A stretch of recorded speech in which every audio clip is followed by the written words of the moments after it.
Hey everybody, it's Rob here, bringing you an update to my Immortal Sorc for Abattoir of Zir that's going to release here in just a few days. I'm obviously going to play Barb at the start, but this is going to be the second build I want to be playing after I hopefully clear it with the Barb. And the Immortal tech is going to get fixed in January, so right now you can still play this tech and you can be completely immortal on your Sorc going into the Abattoir of Zir. That works, like they have the full video explanation linked in the description, but it works with the Chain Lightning plus the recharging aspect. And as you can see here, I'm in a pull right now in Nightmare Dungeon 100. Some pretty dangerous affixes, dangerous pull here. And yeah, we don't take any damage. We're playing the low life injured version here of the build. And I will show you the kind of like changes I did to make it viable for the Abattoir of Zir version, as well as the full Paragon board with the new Tears of Bloodglyph. This planner here will be in the description below. And here, this has all the steps and everything you need to be ready for Abattoir of Zir on your Sorcerer. So just like the Barb, this is a completely unkillable build here. We are in the pool right now. And there's also a couple of potential items that we don't have on the Barb, such as the Aharian Spear of Lycander for shrines. Like you can just switch this in and it gives you shrine procs. So this could be really important. But let's just talk about the stats real quick. So right now, as you can see here, I'm in the pool and my Chain Lightning is already triggering and it's triggering the burning as well. So I'm keeping my armor buff. So what you want to do before you enter Abattoir of Zir usually is pre-buff yourself. So talking about pre-buff options here for Sorc, I think you can go offensive with attack speed elixir. You can go defensive with max resources, because it increases your maximum mana pool. Or you can take the armor elixir also for defense. And right now, we don't really know exactly how much armor is going to be needed, but it seems to be around 14 to 15k. But there can also be armor breakers that can reduce your armor. So since armor is so important to have kept, I'd rather have a bit more armor than too little armor. So right now with armor elixir, I already drank one, we are looking at 15k. And this might be already a little much. And we can buff ourselves further with Song of the Mountain. You can drink 3 of these instances. Smoothing Spices is another 150, or you drink Maximum Life. And you can also drink the Chocks of War here, also increasing your max stats and your overpower and crit damage, which is going to be pretty important as well. At least the crit damage part of it. So let's just like pre-buff ourselves here completely. So these are like kind of my unbuffed stats just with an armor potion. So if we take this one, see it increases our armor even further. This one increases our armor even further. And this one increases our armor even further. So this is how we're looking right now when in terms of stats, when we're fully buffed. 71 auras, this is like our offensive stuff, and yeah, life and 16k armor. So this might be a little much. So then you can say, okay, if you have these armor buffs, you can either go with the life elixir, or you can go with the attack speed elixir. Whichever one you want. Like if you want more damage, you should probably go with the attack speed elixir. But this is like really up to you which choice you go for. So for now, I think we can go with the resourcefulness, for example. So it's gonna drop us about 2k armor, because like this one is scaled with our disobedience that we keep up very easily with all of our stuff. So you can see here, like my mana will drop a little bit, but then it will go right back up basically as soon as the 83 shred ult here is reached. So I'm gonna show you quickly some gameplay, and then we're gonna go over all of our gear and the setup basically. So you notice here right now we're playing Tarasha Ring. There's a couple of switches that we're also going to be talking about, because you will be able to switch items in Abattoir of Zir. And there is some pretty crazy tech with the Aharian Shrine.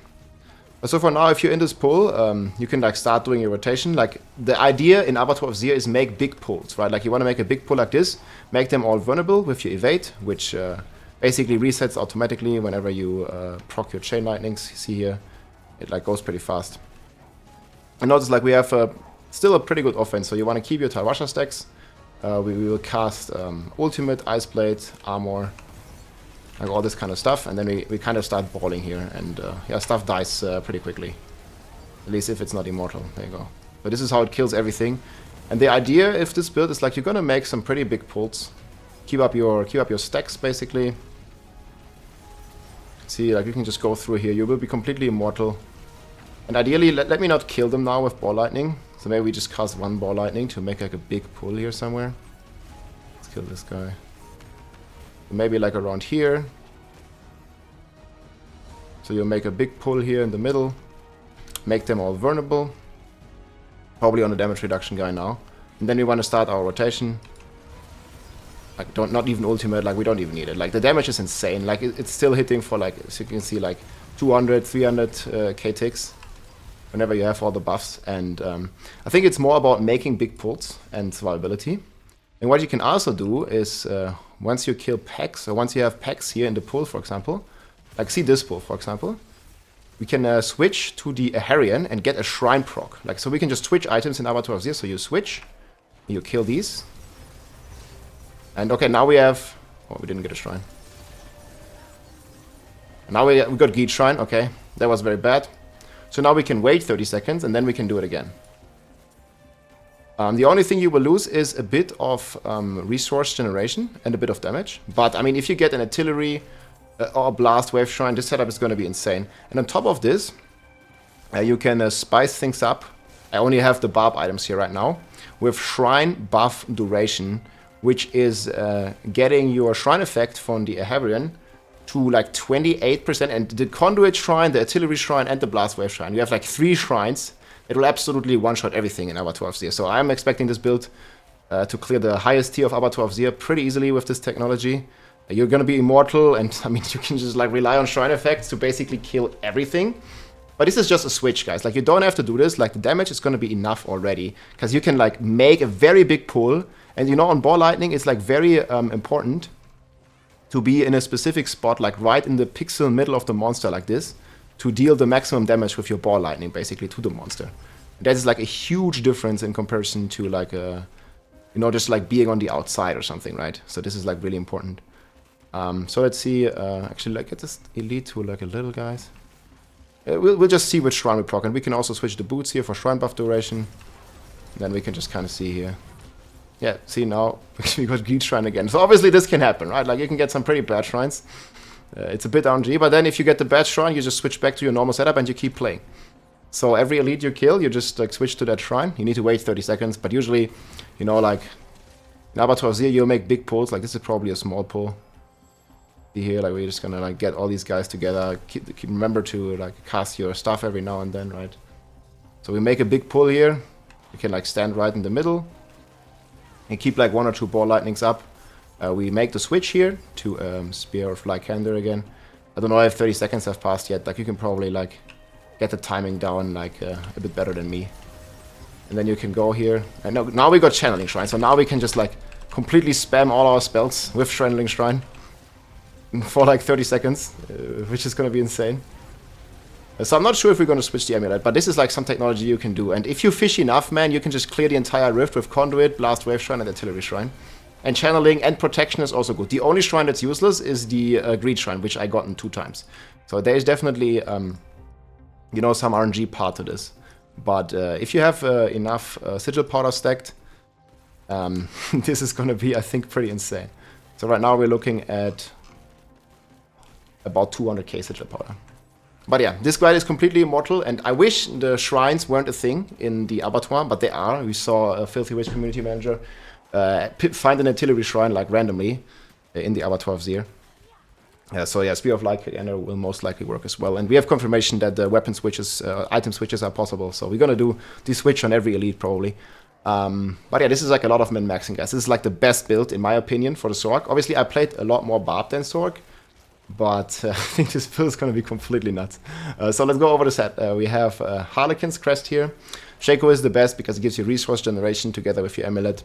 Then we play the Vir Mage together with the Vir Mastery. This one gives us insane damage reduction. You want to have like quadruple damage reduction stats, or triple and armor.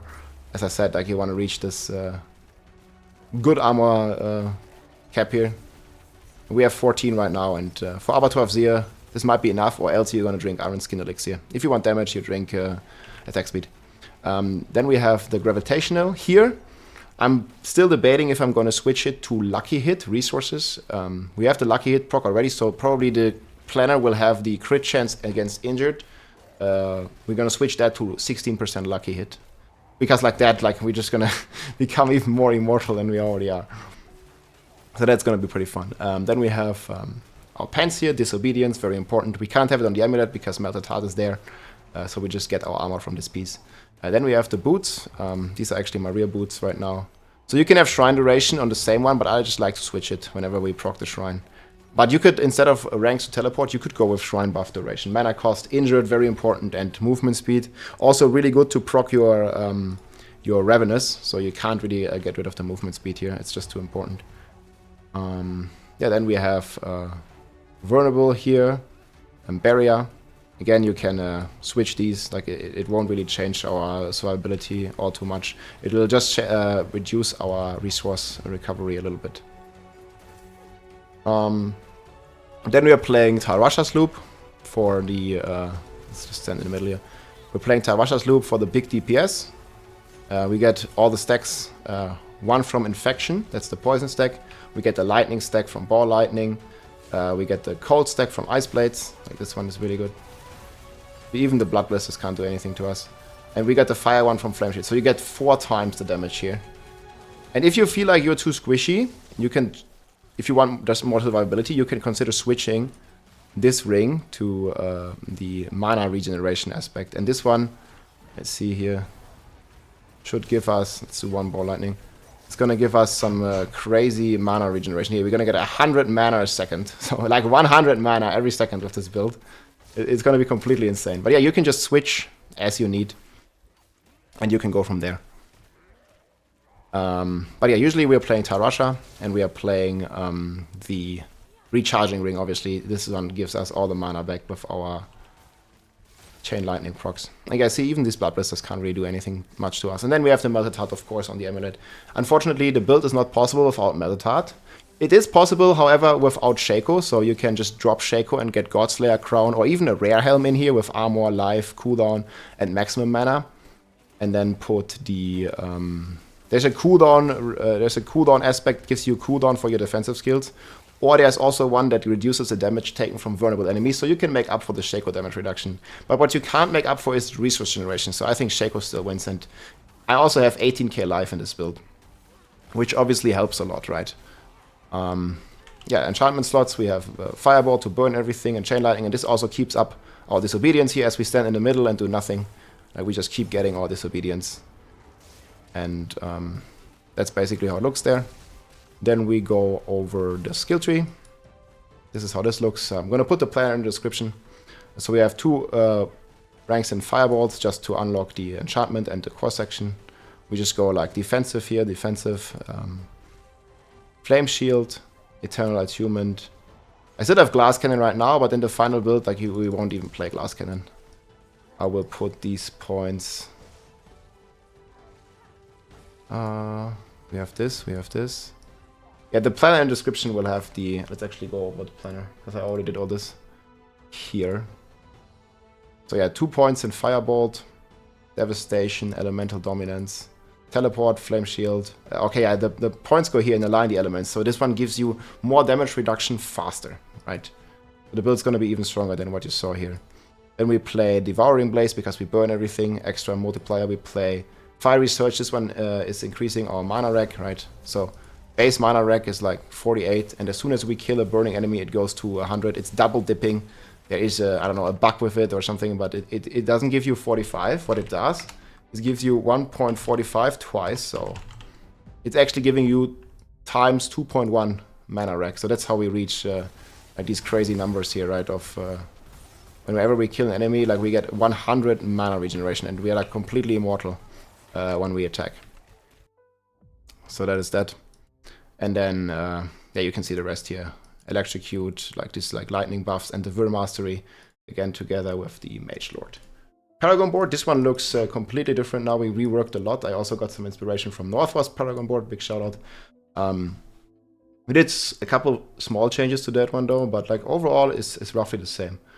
So we have Elementalist in the starter board here. Notice like we take all the life percent notes here, because life percent basically makes our Melted Heart here a lot more potent in its damage reduction, because if 1% life equals 3 resources, and that 1% life is based on your max life, so right now 1700 life equals 3 resources. So if you can scale that life to 2k, obviously you will be more tanky, right? So that's a really important stat. And obviously you want to have a lot of max mana. Like I recommend like minimum 200, like better is 250. I'm at 241 right now. But yeah, it'll all work. And we just stand here. We have Destruction here in the first board, just very effectively. Passed here a lot of mana, reservoir, maximum life, maximum mana, like really important. Up here we have the Frigid Freight, big DPS with our cold damage and stuff. Adapt here for our Mastery. Ball Lightning is a Mastery skill. Notice we don't have enough points to populate everything because we need to use it in the Tears of Bloodglyph.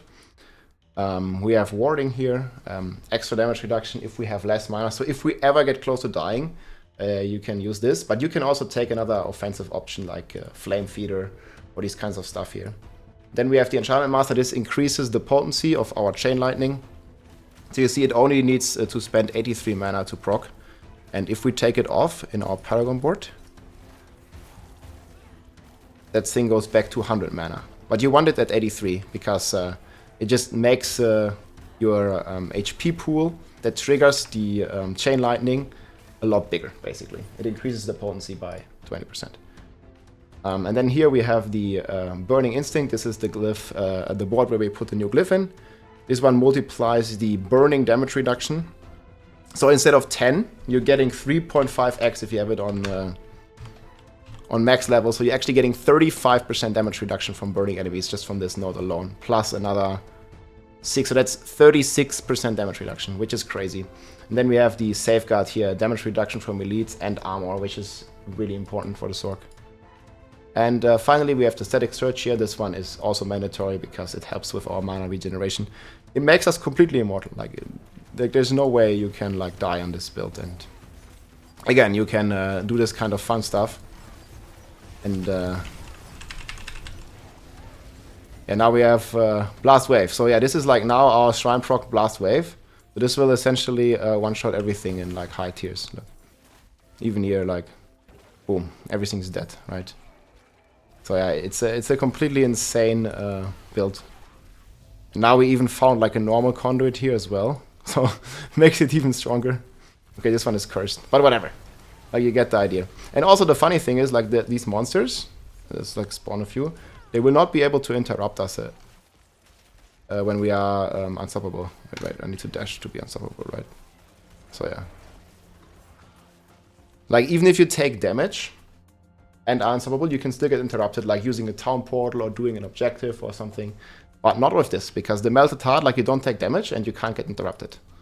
But yeah, if you want to get to low life, I recommend this doing it before the Abattoir of Zir. Like you just go to a waypoint, unequip the Melted Heart and then get to low life and then equip it again. Because Injured is very much recommended for this build.